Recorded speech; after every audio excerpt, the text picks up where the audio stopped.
Perlawanan Palestina terus melakukan perlawanan meski tentara Israel melakukan pengeboman dengan kekerasan. Mereka mampu meledakkan kendaraan-kendaraan musuh hingga menyebabkan militer Zionis terbunuh. Pada Senin 8 Juli 2024, perlawanan Palestina terus menargetkan kendaraan pendudukan yang bergerak menuju Tal Al-Hawa. Brigade Al-Hassam, sayap militer gerakan Hamas, mengumumkan bahwa para pejuangnya mampu meledakkan alat anti personel petir terhadap pasukan Israel. Dikutip dari Al-Mayadin, kendaraan tersebut berisi 6 tentara yang seluruhnya tewas dan ada pula yang terluka. Mereka juga menargetkan sebuah jeep militer pendudukan dengan alat peledak di daerah Jalithat. Jeep tersebut diserang menggunakan peluru Al-Yasin 105. Di lokasi yang sama, Al-Hassam juga menargetkan pengangkut pasukan Israel dengan perangkat Sawastika. Tank Merkava 4 milik DF turut diledakkan menggunakan bom darat yang telah disiapkan sebelumnya. Serangan serupa juga dilakukan Brigade Al-Quds. Mereka mengaku meledakkan 2 kendaraan militer pendudukan dengan bom darat. Bom tersebut telah dipasang terlebih dahulu di poros Al-Tahadum. Mereka turut mengebom massa pendudukan dengan mortir.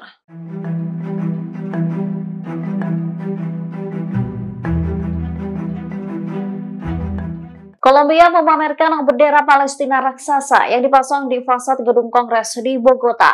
Tindakan ini dilakukan sebagai bentuk solidaritas terhadap rakyat Palestina. Diketahui pemerintah menggelar konser untuk mendukung rakyat Palestina dari serangan militer Israel pada Jumat 5 Juli 2024. Sekitar 30.000 orang menghadiri acara tersebut. Di lokasi konser juga terdapat bendera Palestina raksasa.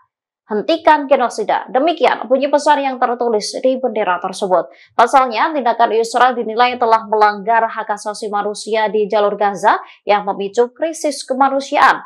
Kondisi ini mengakibatkan ratusan ribu warga mengungsi. Maria Jose Pizarro Rodriguez, seorang senator dari koalisi pemerintah dan delegasi Kolombia, turut memberikan komentarnya. Ia menekankan dukungannya untuk menghentikan genosida di Palestina oleh Israel. Diketahui secara tradisional, Kolombia merupakan sekutu Israel. Kolombia telah merombak total kebijakan luar negerinya di bawah Presiden Petro.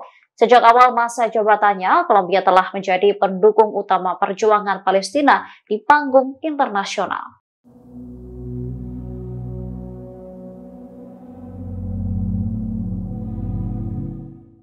Pasukan perlawanan di Lebanon menggelar 2 operasi dalam waktu 5 menit menggempur Israel. Mereka menargetkan bangunan hingga senjata yang digunakan pasukan pendudukan. Serangan tanpa jeda ini dilakukan Hizbullah pada Senin 8 Juli 2024. Pada pukul 17.05 waktu setempat, para pejuang perlawanan Islam menargetkan Barak Zibden di Sheba Farms, Lebanon yang diduduki. Serangan dilakukan menggunakan senjata roket dan berhasil mengenai sasaran secara langsung. Pada pukul 6 sore, mereka menargetkan lokasi di Al-Raheb dengan peluru artileri dan berhasil mengenai sasaran secara langsung. Para pejuang perlawanan Islam juga membombardir pemukiman Hagosrim dengan salvo roket Katyusha. Aksi ini dilakukan membalas serangan Israel terhadap desa-desa dan rumah-rumah aman di Lebanon Selatan. Bangunan yang digunakan oleh tentara pendudukan Israel di pemukiman Metulata luput dari serangan. Tempat peristirahatan IDF ini diledakkan menggunakan senjata yang sesuai. Di waktu yang berbeda, Hizbullah juga menyerang sebuah hotel, menyebabkan terbakarnya bangunan hingga membuat warga histeris.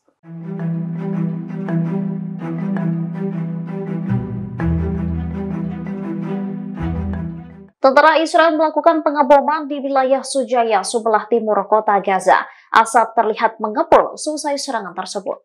Beginilah penampakan wilayah Sujaya dilihat dari Jabalia. Terlihat sejumlah bangunan rusak parah. Menara yang menjulang tinggi masih tampak kokoh meski sebagian bolong terkena rudal Israel.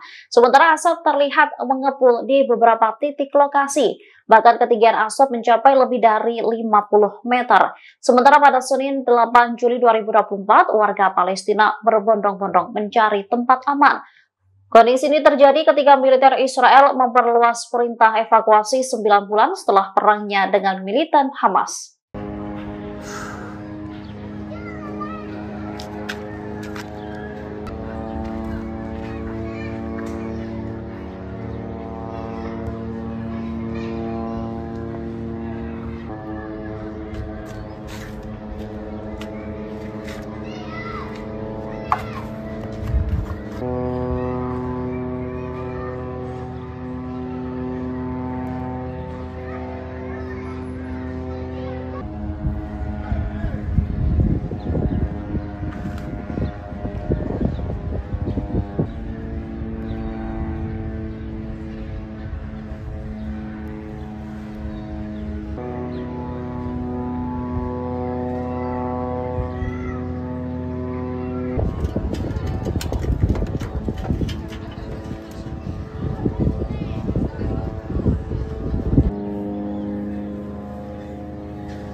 Angkatan bersenjata Yaman atau YAF melakukan serangan gabungan dengan perlawanan di Irak. Serangan dilakukan menggunakan pesawat tak berawak menargetkan sasaran penting Zionis.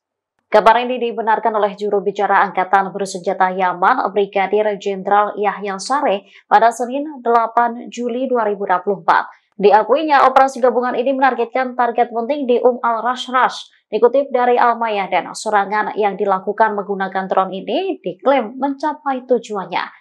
Hal serupa juga disampaikan perlawanan di Irak. Ia menegaskan kembali bahwa operasi gabungan dengan perlawanan Islam Irak akan terus berlanjut. Sehari setelahnya, tepatnya Selasa 9 Juli pagi, mereka juga kembali menggempur al-Rashrash, Eilat di Palestina yang diduduki. Perlawanan juga menegaskan kembali komitmen mereka untuk menyerang benteng-benteng musuh. Diketahui operasi gabungan antara YAF dan Irak tak hanya dilakukan sekali. Beberapa hari yang lalu, Sareh mengumumkan bahwa YAF dan perlawanan Irak juga menargetkan target penting di Haifa. Serangan dilakukan menggunakan beberapa rudal jelajah dan diyakini membuahkan hasil. Download Tribun X sekarang, menghadirkan lokal menjadi Indonesia.